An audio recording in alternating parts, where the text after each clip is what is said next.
बिस्मिल्लाहिर्रहमानिर्रहीम। अस्सलाम वालेकुम स्टूडेंट्स। आज हमारा टॉपिक है स्टैंडिंग वेव्स और स्टेशनरी वेव्स।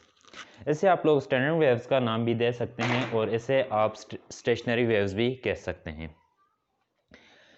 हमने स्टार्ट किया था वेव्स की हमने डिफरेंट टाइप को डिस्कस किया। वेव के लिए स्पीड फाइंड की, इसकी वेव इक्वेशंस को हमने डिराइव किया और लास्ट हमने फिर पढ़ा सुपरपोजिशंस प्रिंसिपल। और लास्ट जो हमारा टॉपिक था जो हमने प्रीवियस लेक्चर में डिस्कस किया था वो था इंटरफेरेंस। इंटरफेरेंस की दो टाइप्स थी, एक कंस्ट्रक्टिव इंटरफेरेंस का नाम लिया था और दूसरी फिर हमने डिस्ट्रक्टिव इंटरफेरेंस का नाम लिया था। कंस्ट्रक्टिव इंटरफेरेंस में पार्ट डिफरेंस को डिस्कस किया, उसके साथ साथ हमने उसकी कंडीशंस को कि किस वक्त कंस्ट्रक्टिव इंटरफेरेंस होगी, फिर डिस्ट्रक्टिव इंटरफेरेंस में पार्ट डिफरेंस क्या होगा, कंडीशंस क्या होगी, इन सब चीज़ों को हमने डिस्कस किया। आज हमारा टॉपिक है स्टैंडिंग वेव्स। स्टैंडिंग वेव्स क्या होगी, पहले हम स्टैंडिंग वेव्स को देखते हैं। स्टैंडिंग वेव्स ये होगी कि लेट्स सपोज हमारे पास दो वेव्स हों और उन दोनों वेव्स की फ्रीक्वेंसी सेम हो, वेवलेंथ सेम हो और उनमें कोई फेज डिफरेंस ना हो। दोनों वेव्स मूव करें इन अपोजिट डायरेक्शंस, मींस कि दोनों वेव्स, एक वेव्स ऐसे मूव कर रही है और दूसरी वेव्स ऐसे मूव कर रही है। लेट्स सपोज एक पल्स यहाँ पर है हमारे पास दूसरा, और ये दोनों वेव्स यहाँ पर ऐसे मूव कर रही हैं। जब दोनों वेव्स मूव करेंगी तो हम कहेंगे कि ये किसी पॉइंट पर ये फॉर्म्ड होंगी, तो इसके रिजल्टेंट जो हमें वेव्स मिलेगी उसको हम स्टैंडर्ड वेव्स का नाम देते हैं। तो स्टैंडर्ड वेव्स को हम डिफाइन ऐसे करेंगे, the standing waves are generated by the superpositions of two waves of same phase and frequency moving in opposite directions. तो इसको हम समझने के लिए ऐसे ड्रा करेंगे कि लेट्स सपोज हमारे पास दो वेव्स पल्स है। हम जस्ट वेव पल्स की बात करेंगे। एक वेव पल्स, ये दो हमारे पास डिफरेंट वेव पल्स हैं और इन दोनों पल्स की हमारे पास हम ऐसे कहेंगे कि यहाँ से अगर क्लियर नज़र नहीं आ रहा तो इसको थोड़ा सा पहले करके हम ड्रा करते हैं। यहाँ पर हम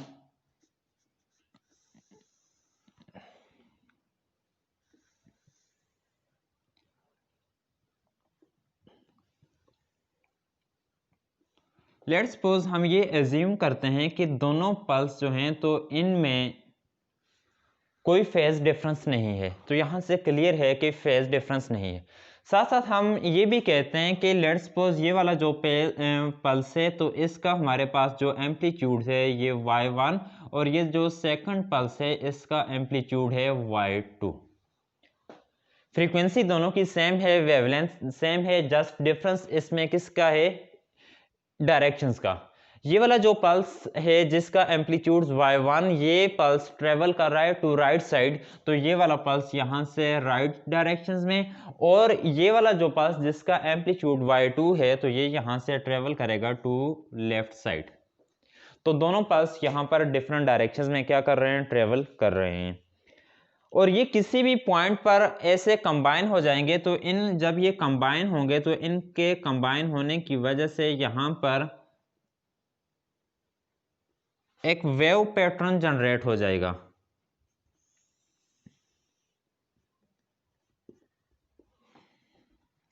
ये दोनों पल्स, तो इन दोनों पल्स की वजह से यहां पर एक वेव पैटर्न डेवलप होगा।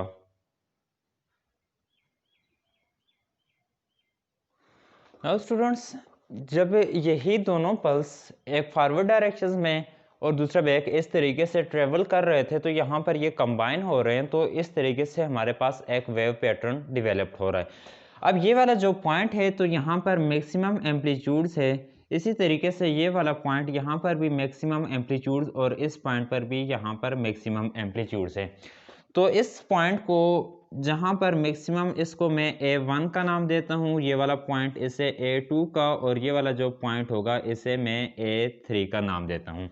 इसी तरीके से ये वाले जो पॉइंट होंगे तो इनको भी हम डिफरेंट नाम देते हैं।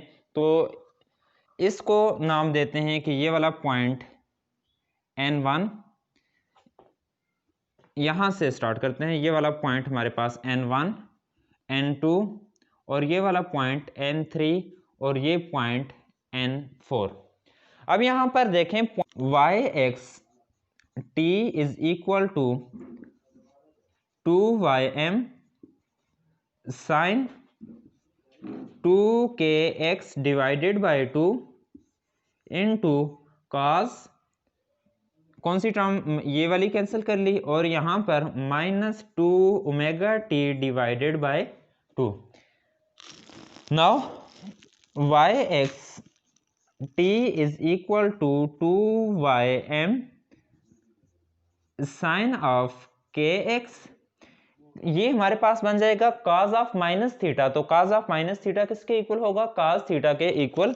तो ये ऐसे sign K X into cos, ये भी कैंसिल, 2 और 2 माइनस ओमेगा टी, तो ऐसे cos ओमेगा टी ऐसे लिखने। अब इस इक्वेशंस को मैं ऐसे लिखता हूं, Y X T is equal to 2ym sine K X into cos omega T, और इसे नाम दें इक्वेशंस 4। इक्वेशंस 4 में ये हमारे पास स्टैंडिंग साइनोसाइडल वेव्स आ रही है।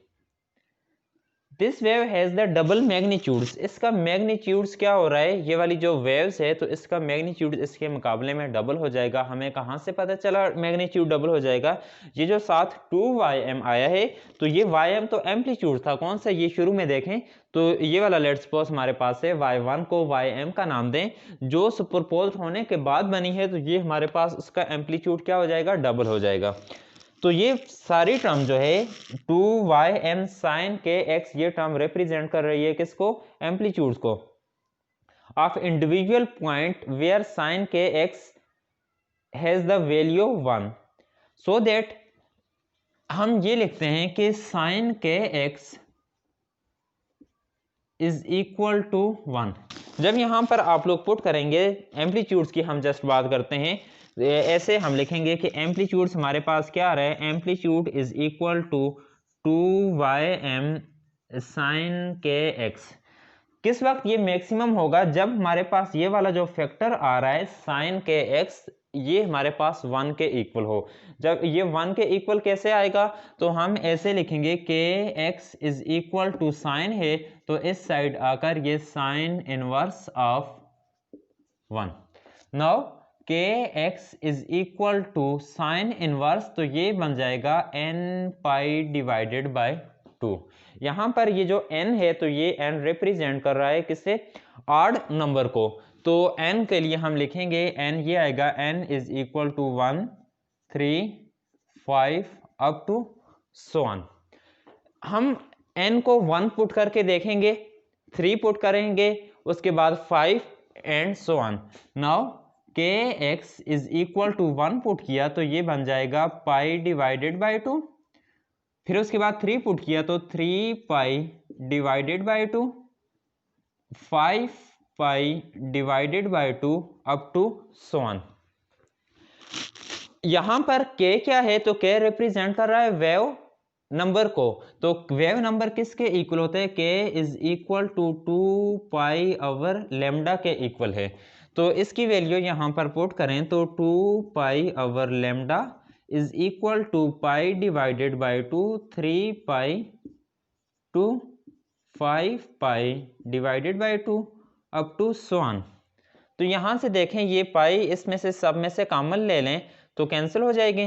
तो आप लोगों ने ऐसे करना है, पाई कैंसिल, तो साथ इसके x भी है, तो x इज इक्वल टू 2 के साथ इधर मल्टीप्लाई करेंगे, तो ये इधर डिवाइड हो जाएगा, इनके साथ सबके साथ मल्टीप्लाई हो जाएगा, और लेमडा यहां पर चला जाएगा, पाई कैंसिल हो जाएगा, pi divided by 4 3 lambda divided by 4 3 lambda divided by 4 5 lambda divided by 4, next जो आएगी तो 7 lambda divided by 4 up to so on.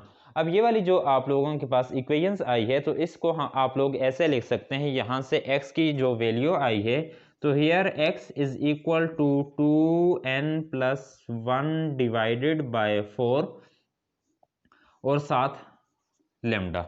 x is equal to 2n+1 divided by 4 और साथ